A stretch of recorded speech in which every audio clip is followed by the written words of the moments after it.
جربت اربي نباتات لمده 60 يوم وده اللي حصل. بتوع النباتات هيسيبولي 100 ملة دلوقتي. القصه بدات ان انا كنت بقلب في الفيس عادي جدا، لقيت بقى مقاله بتتكلم عن فوائد تربيه النباتات وما الى ذلك، فقلت احنا لازم نجرب. في الفيديو ده هشاركك التجربه والحقيقه كامله، وهنعرف فعلا هل تربيه النباتات دي ليها فوائد زي ما بيقولوا ولا كله مجرد كذب في كذب.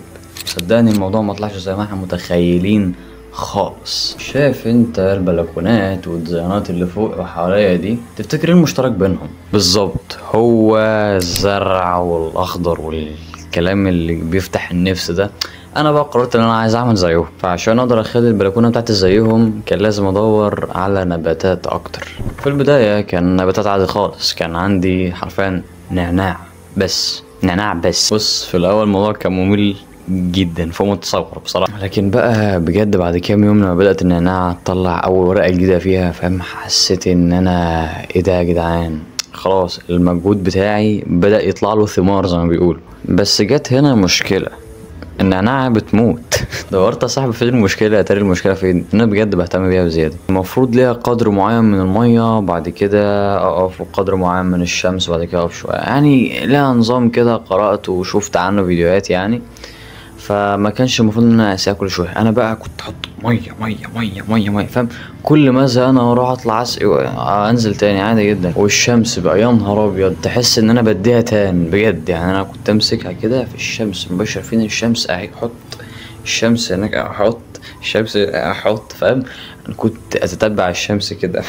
ومن اول اسبوع استفدت ان فعلا اي حاجه في الحياه بقى عامه، مش في عالم النباتات بس، بتزيد او بتقل الاهتمام بيها بتموت. بقولك يا صاحبي، حاسك كده مستمتع، فاهم، حاسك كده اندمجت معايا في الجو بتاع الفيديو ده، جدعا كده لايك سبسكرايب، يعني ده اللي اخوك، فاهم. عايزين ان شاء الله ننجح القناه دي في اسرع وقت ان شاء الله. طيب الدنيا هنعتمد على النعناع بس؟ اكيد لا، فهنضطر ان احنا نجيب نباتات جديده. طب فين نلاقي نباتات جديده، نباتات احنا عايزينها؟ كان في نبته حلوه انا عايزها اسمها نبته البوتس. احب اقولك الموضوع فعلا كان ادمان تجميع نباتات. قعدت بقى ان انا اجيب من صحابي، واحد صاحبي عنده نبته صغيره كبرت تكاثرت، انا خدت المتكاثر ده ازرعه عندي، يعني جو كبير اوي كده سعادتك. بس اللي حصل في الاخر ان انا برضو مش كفايه، معادش في غير مكان واحد نقدر نروحه، الا وهو المشتل. رايحين دلوقتي المشتل انا واخويا اهو. معاذ، السلام عليكم يا معاذ. دلوقتي خلاص وصلنا المشتل اهو. زي ما انتم شايفين الحوار ده جامد بجد، جامد جدا. وهاخدك لفه معايا، تعال. المشتل انا عباره عن شجر كبير زي ما انت شايف هنا كده، يعني انا ما وريتكش المدخل بتاعه، بس هو هنا. تعالى معاذ، بص جايب معايا اخويا الصغير اهو. معاذ، السلام عليكم. بس شعورك عامل ازاي تجاه النباتات؟ لكن انا عن نفسي انا حاسس ان انا بجد في جنه، يعني حاجه في منتهى الجمال، بامانه يعني. شايفين النباتات اللي موجودين هنا؟ بجد بامانه تحفه. ودي بامانه اول مره فلوج فيها، بس اديك شايف حتى الخلفيه ورايا، يعني ما اقولكش الحوار جميل. الهوا كده انك اصلا تشم هوا نقي ديت ما تشوفهاش غير كل فين وفين، ده بامانه والله. وانك اصلا تحاط بحاجه حواليك انت بتحبها، بعيدا بقى عن ايه يعني، سواء اذا كان نباتات او غيره. انا نفسي انا بحب النباتات، انا بحب اقتني نباتات، بحب ان انا اعمل نباتات. وان شاء الله هوريكم البلكونه برضو بتاعتي في اخر الفيديو، وهنجيب حاجه من المشتل هنا ان شاء الله كويس يعني. بس حاجه اللي انا عايزها بعد ما خدنا لفه، يعني مش هنقول طويله بس هنغوط شويه، يعني احنا ان شاء الله هنغوط شويه كمان، عشان احنا فعلا لازم نشوف حاجه فعلا اعرف اقتنيها. لان زي ما انت شايف المشتل كبير، يعني ما شاء الله المشتل فعلا كبير ويستاهل ان انت تشوفه كله. المشتل ده في 100 محسن على اول الطريق خالص، يعني اول ما تطلع هتلاقيه. دايما يومي بيبدأ ان انا باخد كوباية الشاي فاروح البلكونة فاشربها ابدأ يومي.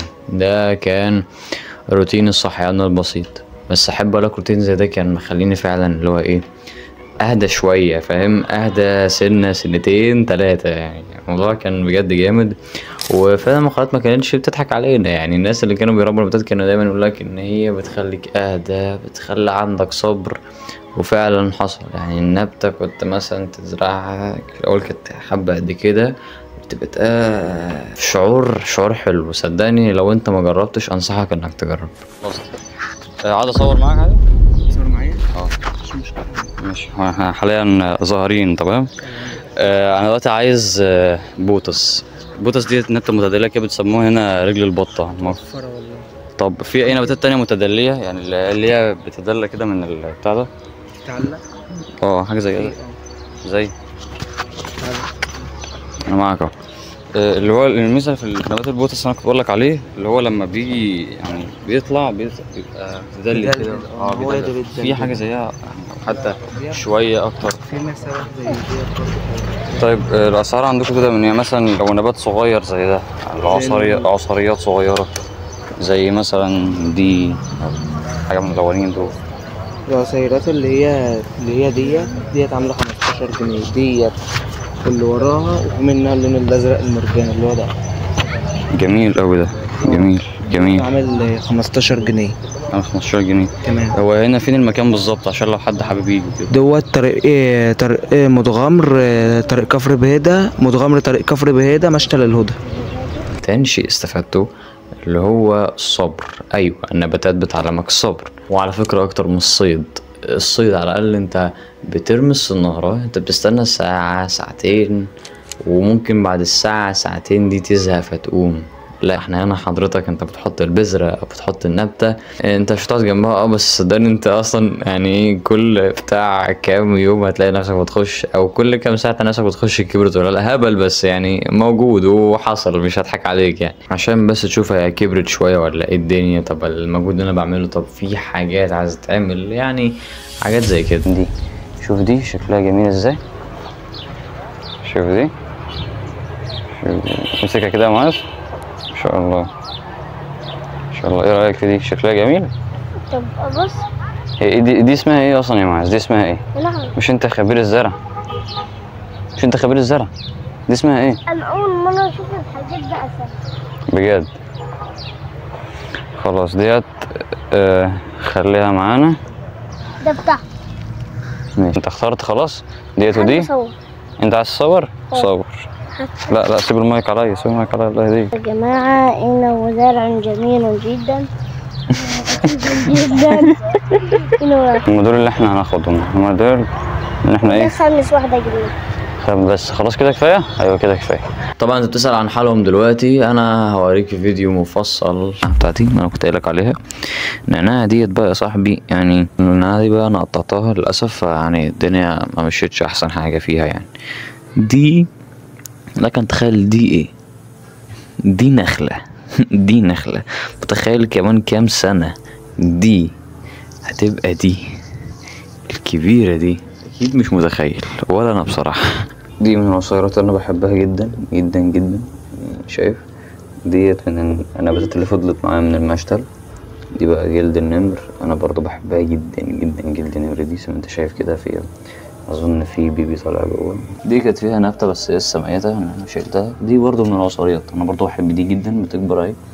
دي برضو نبته اهداها ليا يا صديقي، المفروض ديت بتبقى فيها ورده بس انا يعني ايه فرتكت يعني. ماشي. دي كانت محطوط فيها الورده بتاعتي بس ماتت. ديت لكن تخيل ان ديت هي النبته اللي موجوده عندك في الصوره اللي انا هوريها لك على الشاشه دي دلوقتي. والله العظيم زعلان عليها جدا، انا شكلها كان تحفه. اكيد شفت حاله النباتات بعد ما انا جبتها بتاع شهر ونص. ده بصراحه كان اهمال مني زي ما انا قلت لك، يعني انا اللي اهملت فيهم بصراحه. انه خبيث جدا. انه اي حاجه جدا. صفحتهم هي دي وهسيبها لك في الوصف.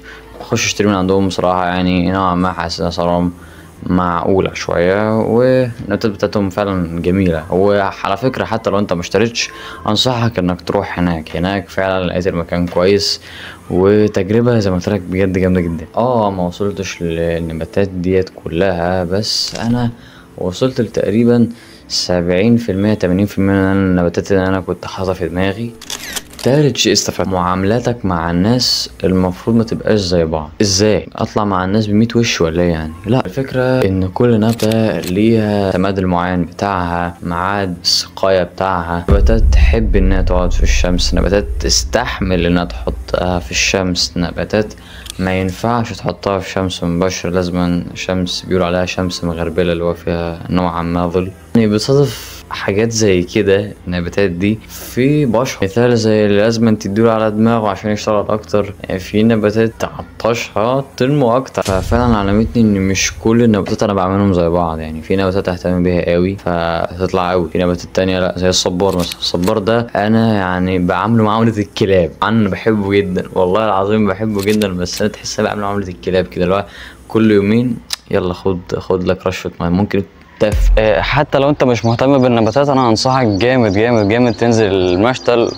مش هقولك المشتل ده بس، يعني اي مشتل عندك، يعني اي مشتل عندك، بس لو انت قريب ده اللي انا مجربه، وبصراحه انت هتحس ان انت فعلا جو جميل، فاهمني؟ جو بجد جميل، وهتحس ان انت بتستمتع بالحياه من اول وجديد. اصل احنا اصلا اجدادك القدماء كنا احنا موجودين هنا برضه في غابات وما الى ذلك وبتاع. حته انك ترجع لاصلك زمان، ان انت بقى كنت انت المفروض تبقى في غابات وما الى ذلك، تحس اصلا بالجو ده. يعني انت شايف اصلا الخلفيه ورايا عامله ازاي، هنا في نباتات كتير، تحس ان انا في ادغال، فاهمني؟ الحوار بجد جامد. وحتى لو انت مش مهتم بالنباتات انصحك برضو انك تنزل، الحوار جامد. احب اقولك انها بجد كانت تجربه جامده، وانا استمتعت جدا وانا بحكيها لك وبشاركك الرحله دي. ما كانتش مصوره من الاول، اعذرني ما كنتش عامل حساب ان انا اصور فيديو زي ده، انا بنقل لك تجربتي بس حبيت اشاركك التجربه، وان شاء الله الفتره اللي جايه كام من 10 اديها 10 من 10. تجربه زي الفل. انا انشر حاجات اكتر، قولي في الكومنتات اجرب ايه تاني. بس تشترك وفولو. سلام.